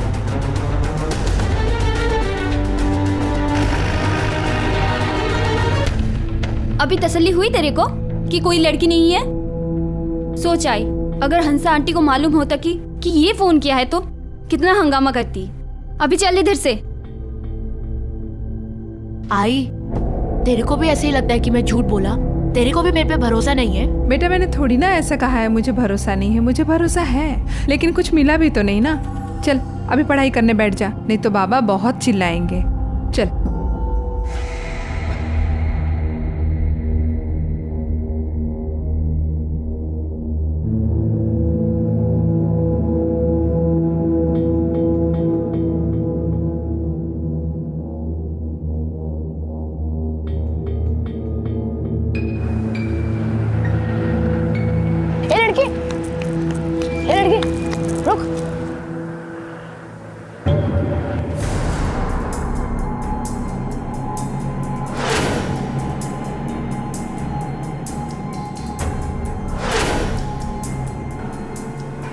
सॉरी, मुझे लगा कि आप वो नहीं हो। सॉरी।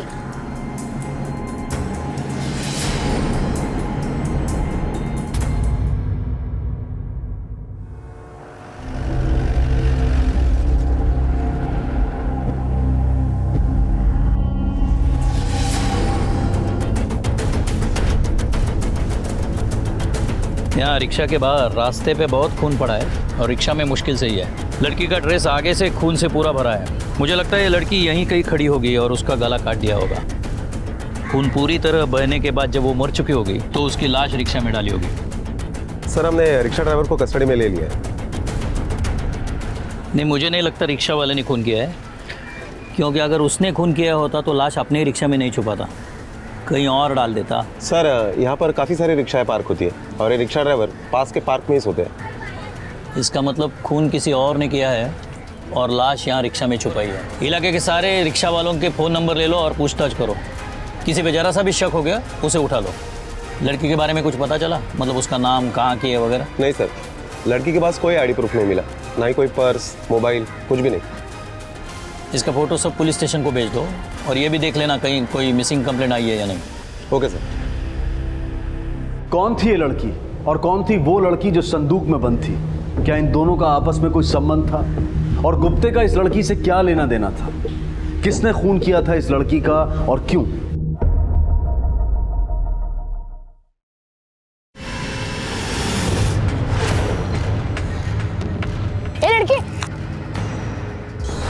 अरे बाबा, ये वही लड़की है जो उस दिन कुत्ते के घर पे आई थी। अरे बाबा, यही है उसके घर पे आई थी, मैं इसे जानता हूँ। आई बाबा, हम एक काम करते हैं, इसके बारे में ना पुलिस में जाके बताते हैं। पढ़ाई पे ध्यान दे, समझे? इस बार एग्जाम्स में फेल हुआ ना तो हड्डियां तोड़ दूंगा और घर से बाहर भी निकाल दूंगा। कोई जरूरत नहीं पुलिस को बताने की, बहुत मिल जाएंगे पुलिस को बताने वाले। नाम क्या है इस लड़की का? साहब, रोशनी। तुम सब एक ही जगह काम करती हो? हाँ साहब, हम सब एक ही जगह काम करते हैं। किसके पास? मतलब मालिक कौन है?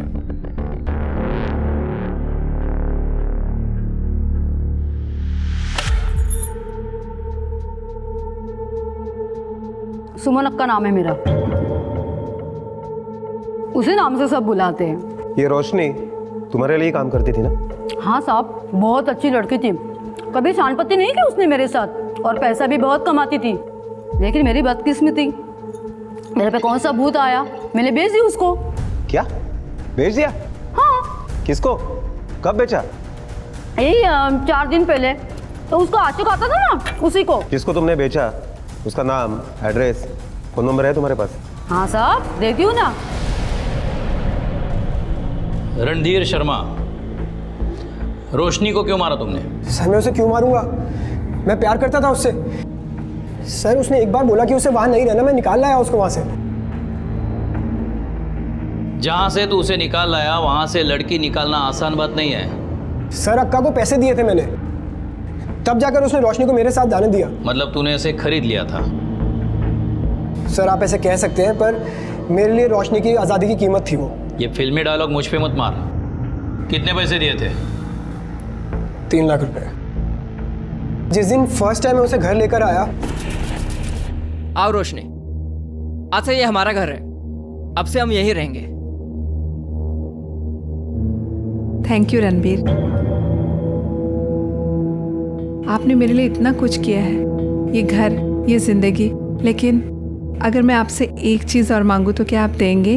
हाँ हाँ बोलो, क्यों नहीं। मेरा एक पुराना काम अधूरा रह गया है, अगर आप बुरा ना माने तो क्या मैं उसे पूरा करके वापस आऊं? मुझे लगा कि किसी पुरानी फ्रेंड से मिलने गई होगी, तो मैं अक्का के यहाँ गया देखने की, क्या पता वो वहाँ हो, पर पता चला कि वो वहाँ भी नहीं आई। कहानी अच्छी बनाई तुमने, दुआ कर यही सच हो। तुमने रोशनी को कहाँ से खरीदा? वो हमारा एक सप्लायर है ना साहब, पावड़े करके, उससे लिया। और ये रोशनी पावड़े के पास कहाँ से आई? साहब ये मेरे को नहीं पता। पावड़े का नंबर और एड्रेस देना जरा। अब ये तो मत बोलना कि तुम्हारे पास उसका नंबर और एड्रेस नहीं है।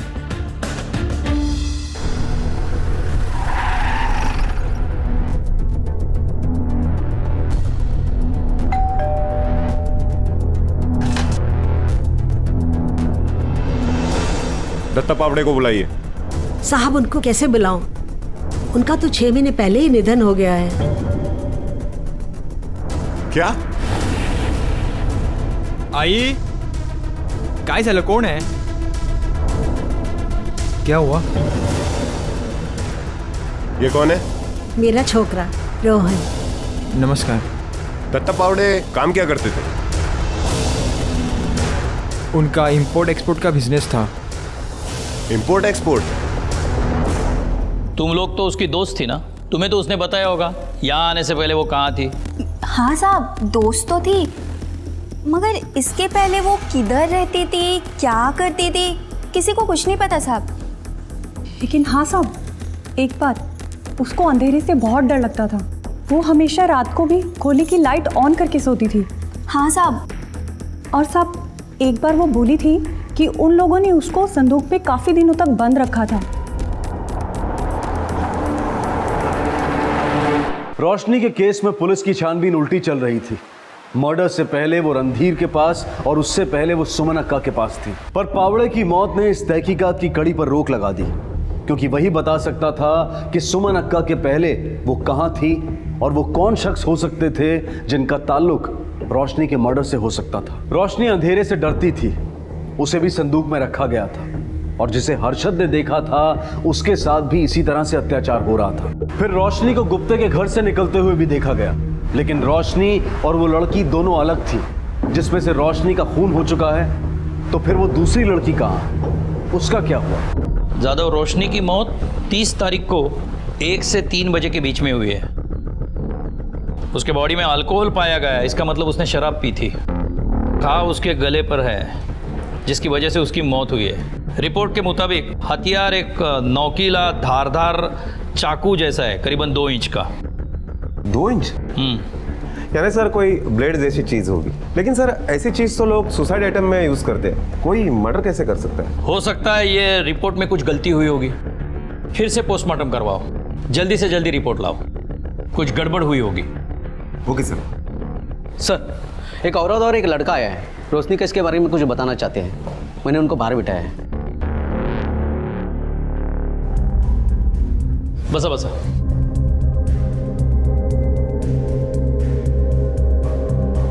बताइए, क्या बताना चाहते हैं आप? साहब, ये मेरा बेटा है हर्षद, इसको आपको कुछ बताना है। बोलो बेटा, क्या बताना चाहते हो?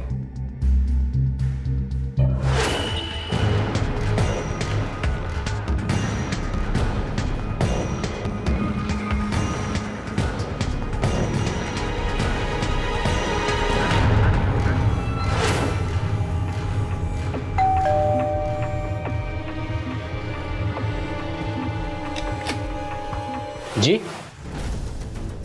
तुम कौन हो?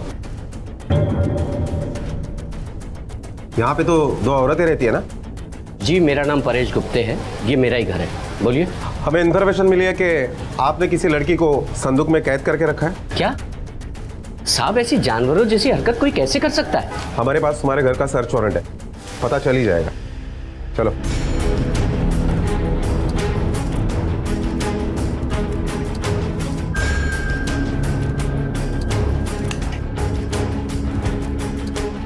सर, यहाँ एक संदूक था। लेकिन यहाँ तो कुछ भी नहीं है। सर, मैंने खुद देखा था पिछली बार। सर, अभी क्या, यहाँ कभी कोई संदूक नहीं था। हाँ साहब, ये सच कह रहे, यहाँ कोई संदूक नहीं है।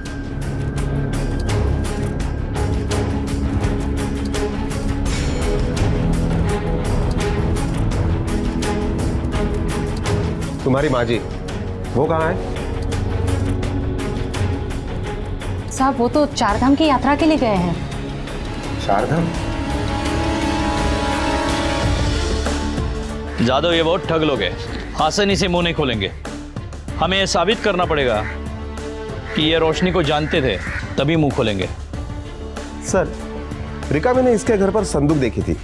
किसी लड़की को संदूक में छुपा कर रखना कोई छोटी जगह पे नहीं पॉसिबल। इलाके के सारे टेम्पो सर्विस वालों से पूछताछ करो कि पिछले कुछ दिनों में कोई बड़ी संदूक कहीं से शिफ्ट की है क्या। Okay sir.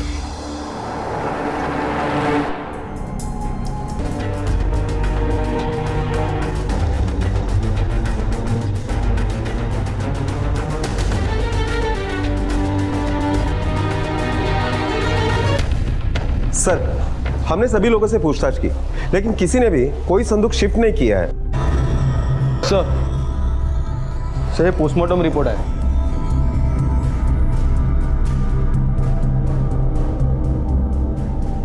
जादव, अब ये कंफर्म है कि रोशनी का कत्ल 2 इंच के चाकू से ही हुआ है और कट राइट से लेफ्ट की तरफ है। सर इसका मतलब है कत्ल करने वाला हर काम के लिए उल्टे हाथ का इस्तेमाल करता है और परेश अपना हर काम सीधे हाथ से करता है, मतलब वो लेफ्टी नहीं। 2 इंच का चाकू और लेफ्टी कातिल।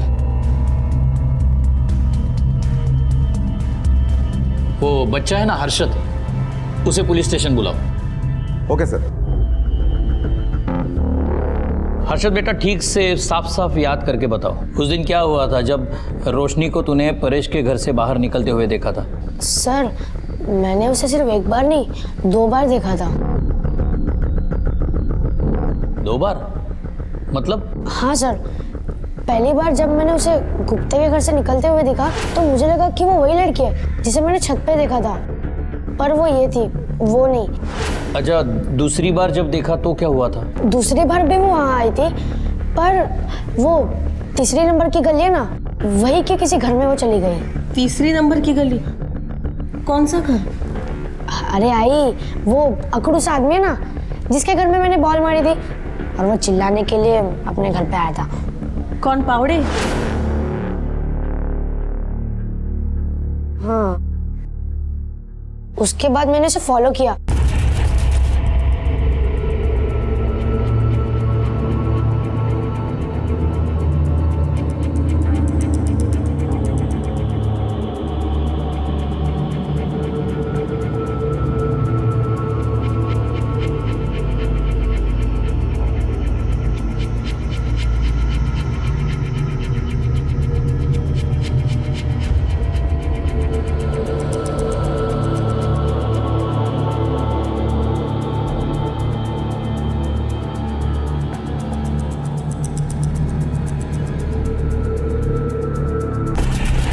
हर्षद बेटा, ये बात तुमने हमें पहले क्यों नहीं बताई? जानबूझ के छुपाई थी? छुपाई नहीं सर, पर वो जो पहले लड़की थी ना, वही मेरे दिमाग में आ रही थी, वो जो संदूक में बंद थी। और वैसे भी बाबा बोलते हैं कि किसी के लफड़े में नहीं पड़ना चाहिए।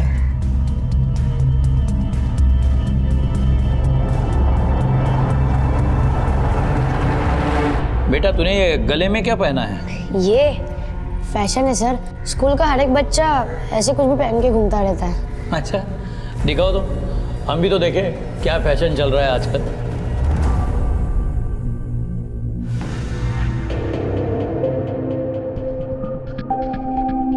साहब मैंने इसको बहुत बार बोला, ये ऐसे मवाली की चीजें मत पहना कर, सुनता ही नहीं है मेरी बात। कौन कहता है ये पहनने से कोई मवाली होता है? ये तो हीरो है हमारा। रोशनी यहाँ आई थी तुम्हारे घर पर और कुछ देर बाद तुम्हारे घर से वो चली गई, तुम उसके पीछे गए।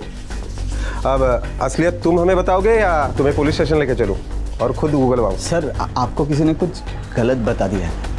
रिका में इसको गाड़ी में डालो और पुलिस स्टेशन लेके चलो।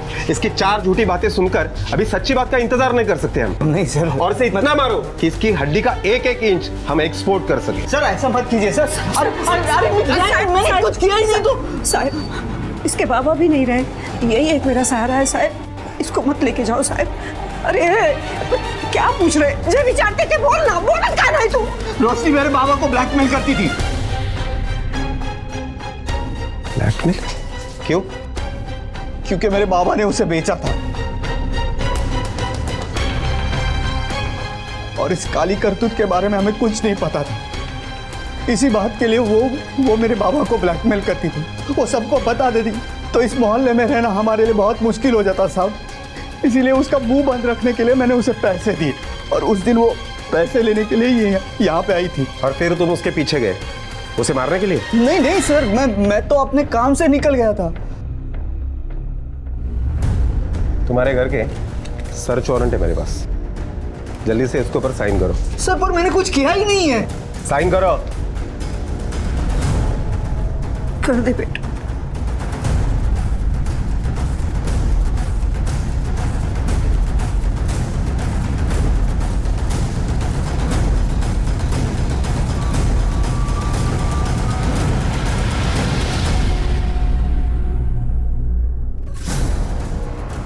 पूरे घर की तलाशी लो, एक भी कोना छूटना नहीं चाहिए। Okay sir.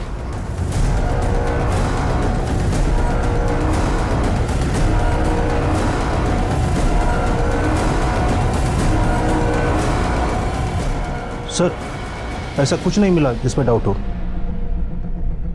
सर मैं तो पहले ही बोला था इस घर में कुछ नहीं मिलेगा, आप बेकार ही छानबीन किए जा रहे हैं। चलो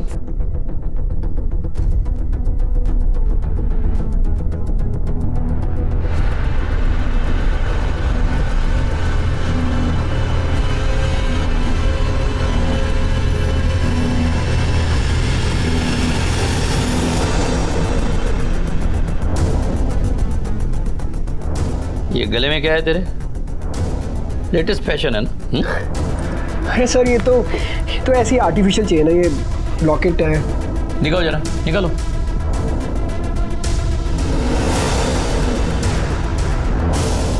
ये लीजिए। लेफ्टी हो तुम? जी हाँ, पर क्यों? इसका जवाब तुम दोगे। मेरे साथ रहने के बाद भी उसने अब धंधा करना नहीं छोड़ा। जब मुझे शक हुआ तो उसका पीछा किया मैंने।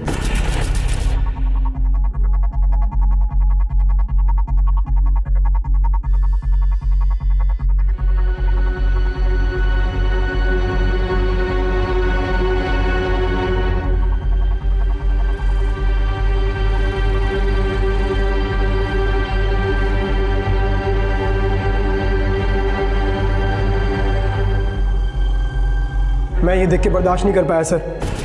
जब वो वापस लौटी तो उसे ये तक याद नहीं था कि आज 30 तारीख को और मेरा बर्थडे है। मैंने उसे याद दिलाया, उसे पार्टी के बहाने रेस्टोरेंट लेके गया जहाँ मैंने उसे शराब भी पिलाई। वापस आते वक्त मैंने गाड़ी खराब होने का नाटक किया। यार ये गाड़ी अचानक से क्यों खराब हो गई? अब चलो कोई बात नहीं, हम ऑटो से घर चलते हैं।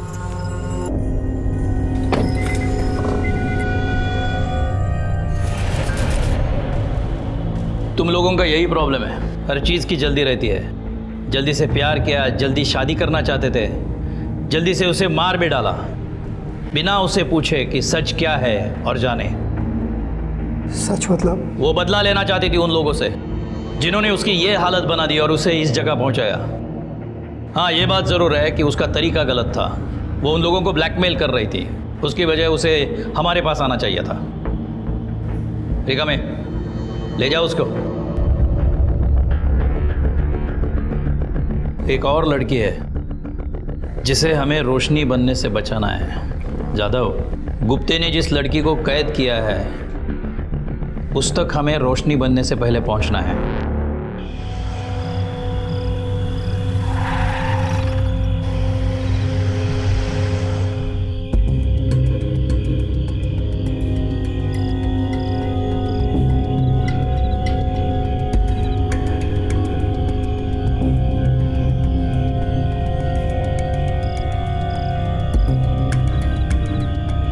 पीछे करो।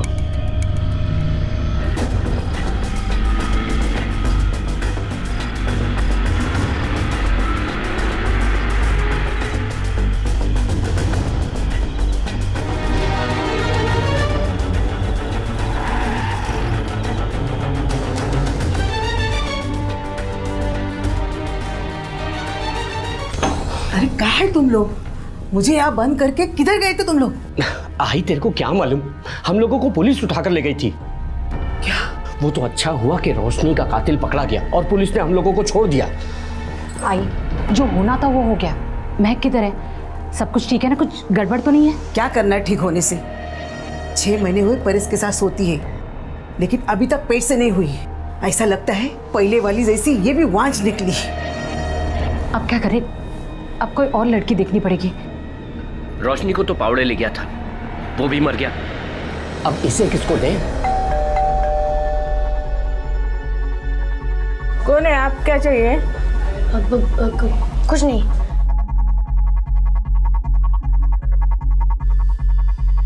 किसी को कुछ देने की जरूरत नहीं, मैंने सब इंतजाम किया है। इस ड्रम में उसको डालते हैं और ऊपर से ये तेजा फेंक देते हैं। 2 दिन में हड्डियां गल जाएगी, फिर बची हुई हड्डियां इधर उधर फेंक देंगे।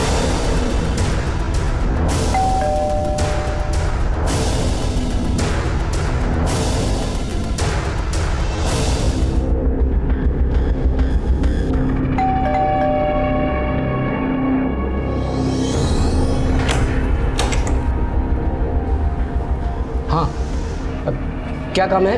किससे मिलना है? वो आपसे ही काम था। अच्छा ठीक है, बाद में आना बेटा। हाँ जाओ, बाद में आना।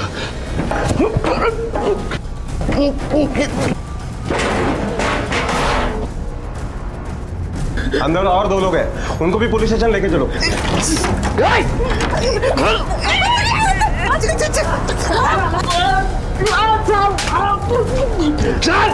अरे छोड़ दो, अरे छोड़ दो ना। चलो। अरे अरे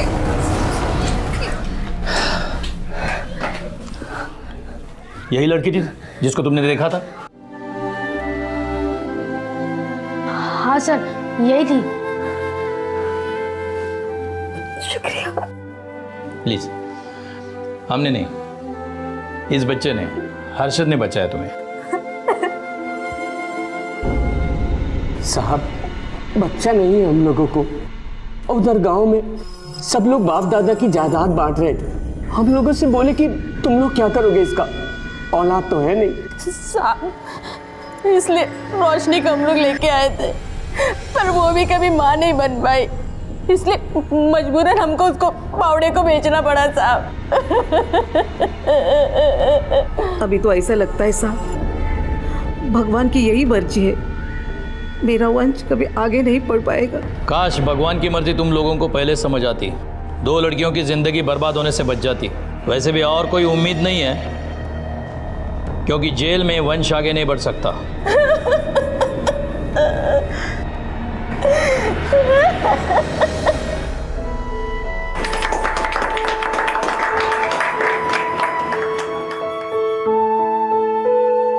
हर्षद और विमला ने एक जिम्मेदार नागरिक होने का फर्ज निभाया।